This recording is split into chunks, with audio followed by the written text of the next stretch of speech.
There are people you never hear raise their voice. But somehow when they enter the room, the noise stops. It's not about rank, it's not about medals, and it damn sure isn't about showing off. It's something deeper, something carved into the way a man ties his boots, or how he wipes down a rifle like it's a ritual passed down from ghosts. At the range, we used to laugh between shots, toss around bravado like loose brass. But then came Martin. He never said a word. He didn't have to. His silence carried weight like a flag folded over memory. And the weird thing is, we all started changing. Not because he told us to, but because we felt it. 1 week was all it took. Just 1 week, and the whole firing line went quiet. I've seen a lot of men teach with orders, with lectures, with bark and bite. But the best lesson I ever learned was from a man who said nothing at all. Let me take you back to that week and show you what it means when silence speaks louder than command. They say you can tell a man's past by the way he holds a rifle. That's true. But sometimes, the way he doesn't say a damn word tells you even more. He came in every other Friday. Same hour, same lane. Lane 7, didn't talk much. Didn't nod, didn't wave. Just walked in, baseball cap low, collar stiff, boots polished in a way only men from certain days polish them. That kind of quiet discipline you can't fake. He always carried a weathered OD Green Range bag. No logos, no patches, but there was a faint smell on it, CLP mixed with desert dust, like memory and metal had refused to part ways. The staff just called him Sir. Never asked his name, not because they were told not to, but because, well, there's a weight some men carry that makes you instinctively step aside.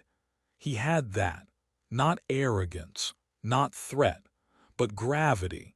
He didn't warm up like the others. No idle chatting, no stretching, no testing the air. He'd load his mags with a rhythm tap slide check. Then he'd just shoot. And God, did he shoot. Every round was like punctuation in a story only he understood. Double tap. Breathe. 1 to the heart, 2 to the head. Reset. Perfectly centered. Consistently brutal. One of the new range assistants, jarred, once leaned over to me and whispered, "You think he was special forces?" I shrugged, but I knew. Not from the way he aimed, but from the way he paused. Every fifth shot, he'd lower the weapon, not out of fatigue, but something else. Like a flash in his eyes pulled him into another room, one filled with sand or rain or fire. I've seen that look before. It reminded me of Corporal Jennings in LZ Whiskey 68. The night he emptied an entire M16 mag into the tree line, even though there was nothing there, just moonlight and jungle. But in his eyes, there were ghosts. I saw them. Martin had that same silence, that same war stitched into his spine. One evening I stayed late to lock up. Martin was still packing his gear. I noticed something off. He had reassembled his M1A slightly wrong. Not a mistake a man like him would normally make. I hesitated. Then I said, "You're off by a quarter twist on that bolt, sir." He looked up. First time we made eye contact. His eyes weren't cold. They were tired. But beneath that there was something I hadn't seen in years. Survivor's guilt. And something older than guilt. Regret with no one left to hear it. He nodded once. Reassembled correctly. Zipped his bag. "Thanks," he muttered, voice like dry gravel. Some days the hands remember, the mind not so much. That was the only thing he ever said to me. But it stayed with me like the smell of cordite after a firefight. I found myself watching Lane 7 more carefully after that, not out of suspicion, out of recognition. His form never changed. His routine never faltered. But sometimes, mid-sequence, I'd see his shoulders tense, just for a second, as if someone called his name from far away, as if the past reached out from a burned village or a rooftop in Fallujah. You see, men like Martin don't just retire. They carry. They carry the weight of the ones who didn't come back, the ones who bled out in dust and mud, the ones who whispered names of children they'd never see again. Martin carried them in every magazine he loaded, every trigger squeeze, every breath. And he came to that range, not to train, but to remember. I once read that the loudest rooms in the world are the ones inside the heads of quiet men. Martin's silence was deafening, and it made me think, how many other Martins walk past us every day? How many lanes do they shoot in? How many checkout lines do they stand in with dead eyes and perfect posture? The world doesn't see them anymore. But men like me, we do. Next Friday he didn't show up, nor the one after. I asked around even though I knew better. No phone, no record, no ID scanned. He paid cash, always. Lane 7 stayed empty for a while. I'd stand behind it sometimes just out of habit, just to feel the weight of something that used to be there. Then one afternoon a new guy showed up. Same lane, not the same eyes. Good shooter, chatty, confident, but he didn't pause. He didn't carry ghosts. Some men walk away from war. Others just learn how to reload. And for the few of us who still remember those eyes, we know. Some ghosts don't haunt houses. They haunt lanes. Beat. But the next story doesn't begin in a shooting range. It begins with a phone call, one I almost didn't answer. Narrator's voice, deep, reflective, like an old soldier recounting something etched into his soul. You know, sometimes the loudest man in the room ain't the one to watch. It's the quiet one, the one who doesn't speak unless it matters. The one with the scarred boots and eyes like they've seen the sun rise in too many combat zones. That morning at the range, Jard thought he'd seen everything.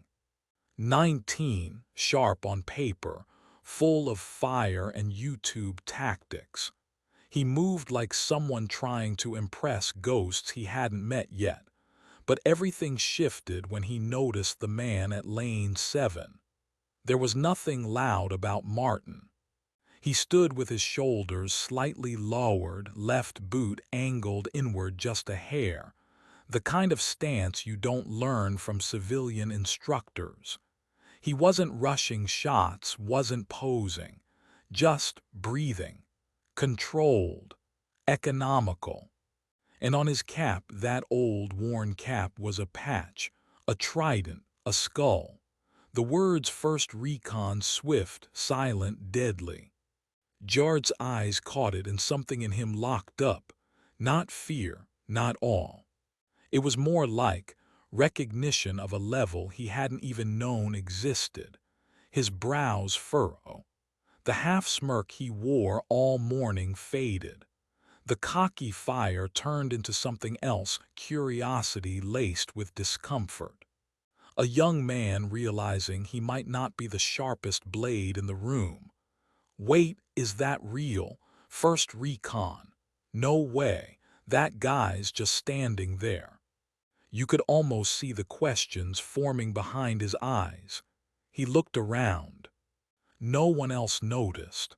Martin hadn't said a word, But suddenly the air around Lane 7 felt different. He hadn't raised his voice. He hadn't corrected anyone. And yet, Jard stood straighter. I remember being Jard's age. Thought I had it all figured out. Then one day in a briefing tent in Kandahar, a man walked in. No stripes on his collar, no swagger, just silence. And every man in that room, SEAL, Force Recon, Delta, stood up. They didn't salute, they didn't speak, they just gave him space. I asked my team leader afterward who that was. He said, "That's Master Gunnery Sergeant Drew Holden, fought in Hugh, Fallujah, and hell itself. He doesn't need to speak. History does it for him." That moment changed me, made me realize that greatness doesn't announce itself, it settles into a room like gravity. That's what Jard felt. He didn't have the words for it yet, but something shifted. He stopped overcorrecting his grip. He stopped trying to impress. And for the first time that day, he listened. Not with ears, with eyes, with posture. He watched Martin reload, slow, methodical. Every movement had purpose, no energy wasted. It was beautiful in a brutal kind of way. I've never seen someone shoot like that. He didn't ask, he didn't dare, but inside something cracked open. That's how it starts for most of us, not with orders but with a look, a glance, a symbol on an old cap that says, "There's a level beyond this, and you're not there yet."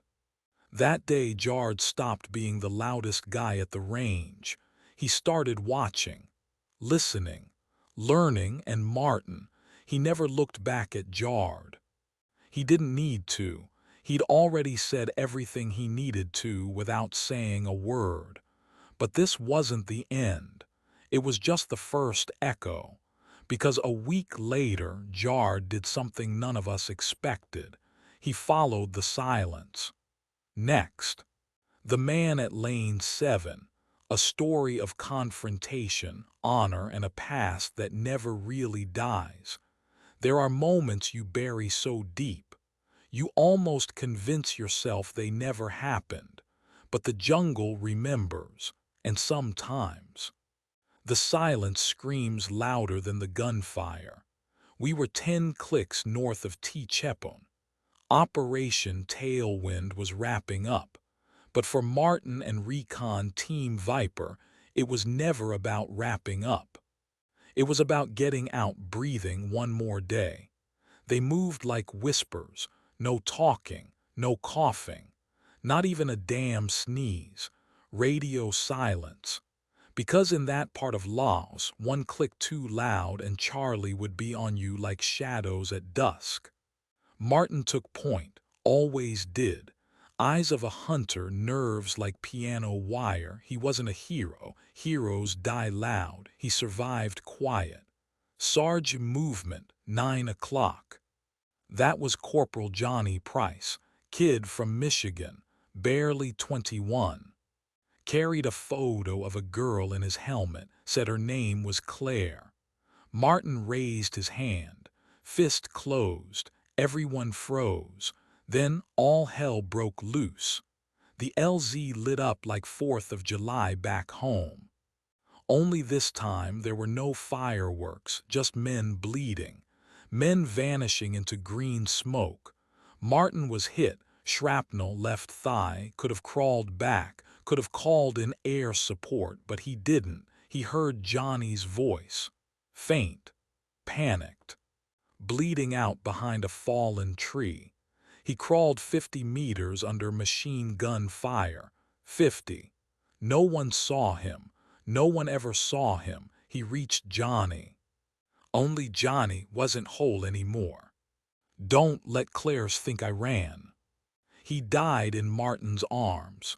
No scream, no glory, just the sound of blood soaking into dirt that never asked for it. And Martin, he didn't scream either. He slung Johnny over his shoulder. and walked out of that ambush like death owed him a favor. He got 3 of 'em out that day. 1 dead, 2 alive. Didn't file for a medal, didn't say a word. In fact, in all the years after, he never said Johnny's name again. Not once. Some names, some stories, they're too sacred for noise. And some ghosts. Some ghosts sit at the end of a shooting lane, in a civilian gun range, quietly adjusting their stance, waiting for someone to notice the tattoo of a forgotten unit on their forearm. But that's a story for another day, one where silence finally breaks. The fluorescent lights above buzzed faintly, like old bees clinging to life. The scent of burnt powder still lingered in the air, clinging to the walls like a memory you can't shake. Jard stood behind the safety line, ear protection slung around his neck, arms crossed, not out of impatience, but out of something new, something quieter.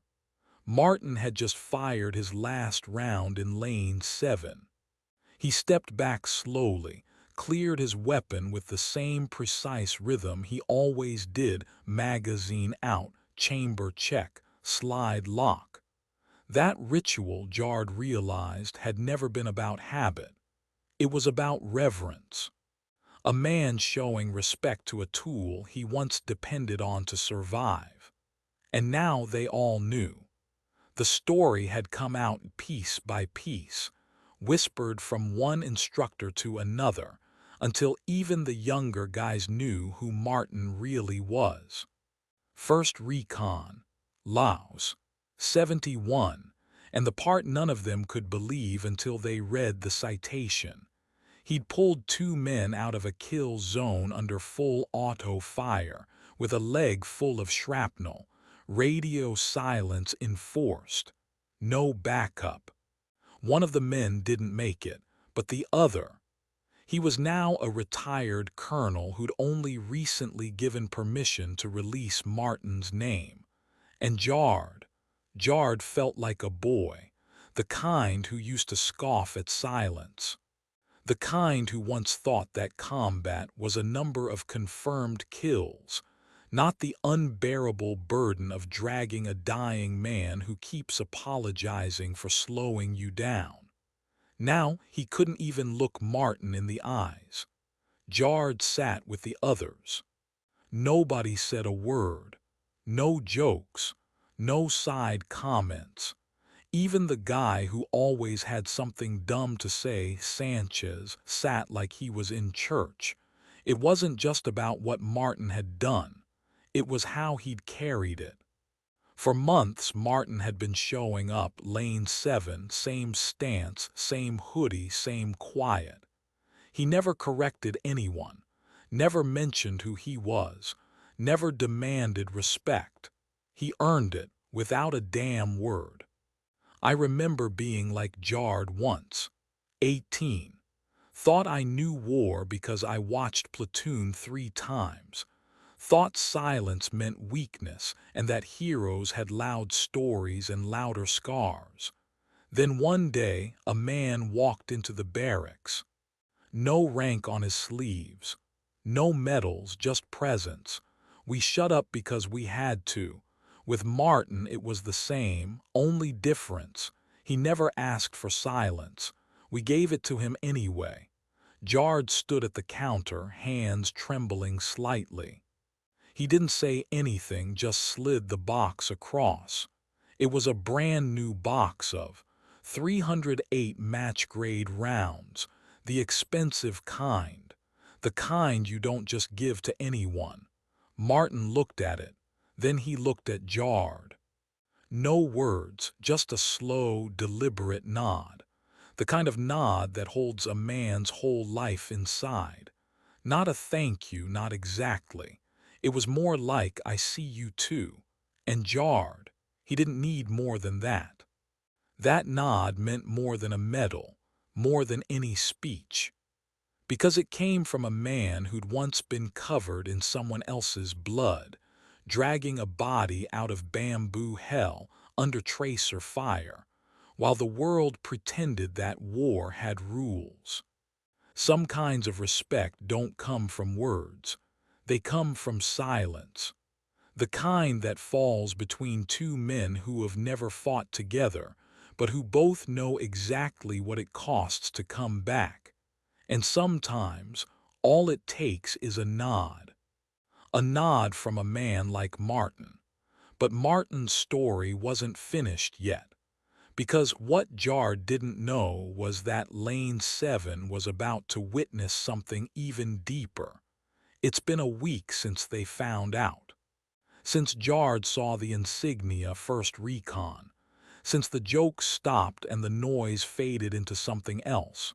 Respect, maybe. Reverence, definitely, but no one talked about it. They didn't have to. Martin was there, same seat.